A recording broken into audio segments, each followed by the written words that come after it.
अभी देखिए नियोजन नीति 60-40 अपने पेपर में पढ़ा होगा।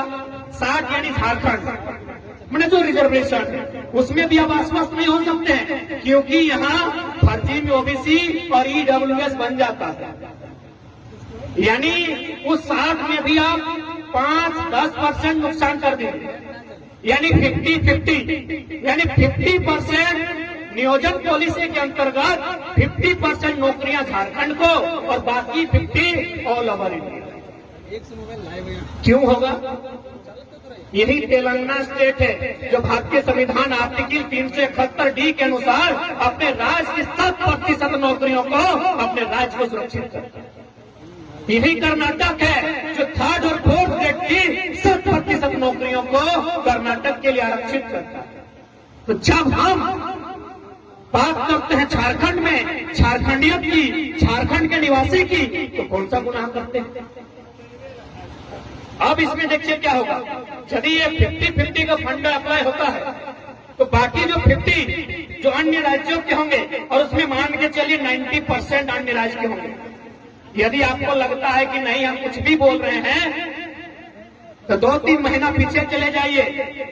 झारखंड के स्थापना दिवस के दिन इंजीनियर का रिजल्ट क्लियर हुआ था, जिसमें शायद 263 को बहाली क्लियर किया गया था।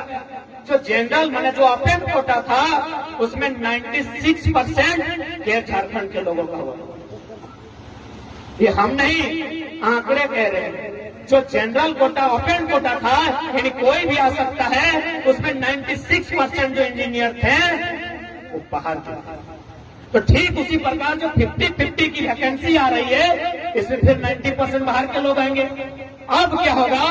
बाहर के लोग आएंगे वो बड़ी बात नहीं है। यहाँ अब क्या नियम है, यदि बप्पा यहाँ नौकरी करता तो बेटवा झारखंड की भाई। यहाँ ये भी रूल है कि बप्पा यहाँ नौकरी कर लो तो बेटो ही के निवासी भाई। यानी अब वो सीधे 50-50 से दोनों तरफ, यानी चाहेगा तो एगो बेटा को इधर वाला 50 में फॉर्म भरवा सकता है, और एगो बेटा को जो ओपन 50 है वहां भी फॉर्म भरा सकता है। अब आप कहेंगे कि नहीं आप तो कुछ भी बोलते हैं। चलिए उदाहरण देते हैं। हम धनबाद जिले से आते हैं, वहां एगो बागमारा ब्लॉक है। उस ब्लॉक के अंतर्गत एगो मोहदा नाम का क्षेत्र है। वहां 2 भाई बहन दोनों दरोगा बना है। भाई दरोगा बना है, झारखंड का दरोगा चतरा में ड्यूटी है, और बहन जमुई में बना। जमुई झारखंड में नहीं, हम इतना जानते हैं। कहाँ आप खोज यानी वे लोग दोनों जगह। ये जो 60-40 है वो एगो बेटा को 60 में भी डलवा सकता है और एगो बेटा को 40 में। कहे कौन नौकरी कर चुका है, वो यहाँ नौकरी कर चुका है। एगो बेटा वो 60 में फॉर्म भरेगा और दूसरा बेटा वो चाहेगा तो 40 में। जैसा मन करेगा वैसा करेगा।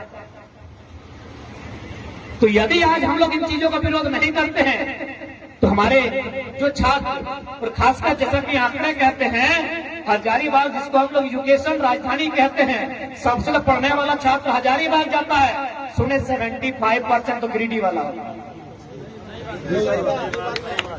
75% गिरिडीह वाला होता है। कैसे पढ़ता है वहां? बात का सरकारी नौकरी है, होगा 2-4% सरकारी नौकरी का बेटा लोग होगा। मैक्सिमम लोग किसान परिवार से है, मैक्सिमम लोग मिडिल क्लास फैमिली से है। बड़ी मुश्किल से रूम लेता है, घर से चोरा उड़ा जाता है। हम तो बोले बेचारों के मैसूस है क्या, ना हम लोग खुद बनाते हैं। यानी किन विकट परिस्थितियों में आज झारखंड के लोग, झारखंड के युवा पढ़ाई पढ़ रहे हैं। हजारीबाग में, रांची में जाके, धनबाद में जाके तैयारी कर रहे हैं। और जैसे ही तैयारी 10 साल 12 साल, किसी का पेट बढ़ गया, किसी की आंख की रोशनी चली गई, कोई तो टकला हो गया, 2-4 को तो बूढ़ा हो गया, पता चला वैकेंसी रद्द। पता चला वैकेंसी रद्द। अभी मकसूद आलम जी को चिट्ठी दिए, बोला हम 2016 में टीजीटी पास अभ्यर्थी हैं, ग्रेजुएट का मामला है, अभी पोस्ट ग्रेजुएट मांगा जा रहा है। हम सीधा कहना चाहेंगे, जेएसएससी ने आपके हिस्से की सीट को किसी बाहरी को बेच दिया। जेपीएससी में भी एक मामला आया था, कुमारी दीप प्रेरणा का, BC1 से एगो सीट था, कुमारी दीप प्रेरणा का दावा था। लेकिन आखिरी समय एक चमत्कार होता है, पटना की एक लड़की को सीट दिया जाता है, वो भी BC2। यानी इस राज्य में ऐसी ऐसी घटनाएं घट रही है जिस पर आप यकीन नहीं कर सकते, जिस पर आपके कानों को यकीन नहीं होगा ना, आप किसी भी कानूनी प्रक्रिया से अगर होकर जाएंगे तो आप यकीन नहीं कर सकते हैं आज इस राज्य में इतनी दुर्दशा हो। तो इसके लिए जिम्मेवार कौन है? आज देख सकते हैं अगर झारखंड को बेकार और बर्बाद किया जा रहा है तो उसके पीछे 3-4 लोग ही हैं। पहली ब्यूरोक्रेसी, दूसरी कॉर्पोरेट और तीसरी कंपनियां। तो इनको सपोर्ट कौन कर रहे हैं? हमारे विधायक। क्योंकि लोकतांत्रिक व्यवस्था में आज अभी पूर्व के वक्ता लोग कह रहे थे कि आज के नौजवान कहते हैं आई हेट पॉलिटिक्स। यही हमारी हार हो जाती है। आई हेट पॉलिटिक्स, जैसे ही हमने कहा कि हम पॉलिटिक्स से, राजनीति से नफरत करते हैं, यकीन मानिए उसी दिन आप अपने देश से नफरत करते हैं। क्योंकि पता है भारत एक संवैधानिक देश है, संविधान और राजनीति दोनों एक दूसरे के पूरक हैं और संविधान और राजनीति से ये देश चलता है। यानी आप कहते हैं I hate politics, that mean you hate constitution, क्योंकि पॉलिटिक्स संविधान से चलता है। इसलिए आप ये कह सकते हैं आई हेट पॉलिटिशियन। हम अपने राजनेताओं से नफरत करते हैं। यदि आप राजनीति से नफरत करते हैं तो फिर हम लोग के लिए ये बालू खेलना है,